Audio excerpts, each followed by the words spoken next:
Principal, M. le député de Marie-Victorin. Monsieur le Président, la semaine dernière, le gouvernement du Canada a nommé Michael Ferguson comme vérificateur général du Canada. Lors de sa comparution devant le comité de la Chambre des communes qui devait évaluer sa candidature, M. Ferguson a dû avoir recours à l'interprétation simultanée pour comprendre les questions posées en français. Pourtant, l'appel de candidature publié dans The Gazette du Canada stipulait que la maîtrise des 2 langues officielles est essentielle pour l'emploi.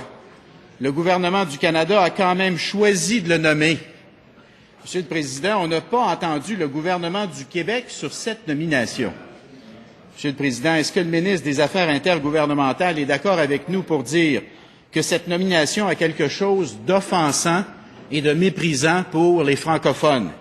Est-ce qu'il est également d'accord avec nous pour dire que la nomination d'un VG unilingue à Ottawa est clairement inacceptable pour le gouvernement du Québec?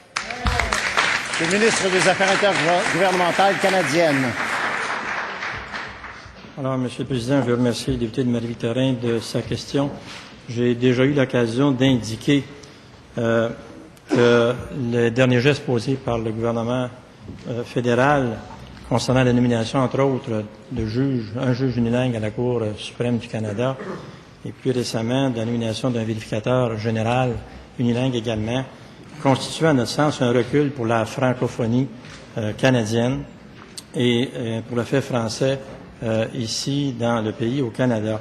Puisque nous avons 2 langues officielles, nous croyons que, et je continue de dire, qu'il s'agit là de la connaissance de la langue française, également de la langue anglaise. Il s'agit là d'une compétence professionnelle qui est incontournable pour l'exercice de ses responsabilités. Et il faut s'attendre à ce que nous continuions, Monsieur le Président, à travailler ensemble, à convaincre le gouvernement du Canada qu'il est actuellement sur la fausse route, sur la mauvaise route. Première complémentaire, M. le député de Marie-Victorin.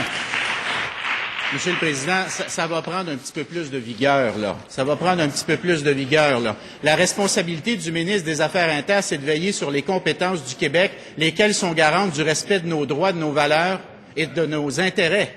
Alors là, c'est la responsabilité du ministre des Affaires intergouvernementales, qui parle en notre nom, de dire « c'est inacceptable ». Pas « il fait fausse route », pas ci, pas ça. On veut pas que ça soit enveloppé, on veut que ça soit clair. C'est inacceptable, un VG unilingue à Ottawa. Monsieur le ministre des Affaires intergouvernementales canadiennes. Monsieur le Président, je continue de dire qu'il s'agit ici c'est inacceptable. Je veux le répéter. Il y a également, je veux rappeler qu'il y a eu une motion ici d'adopter à l'Assemblée nationale concernant les juges à la Cour suprême et la langue qu'ils doivent avoir une bonne connaissance de le français et l'anglais.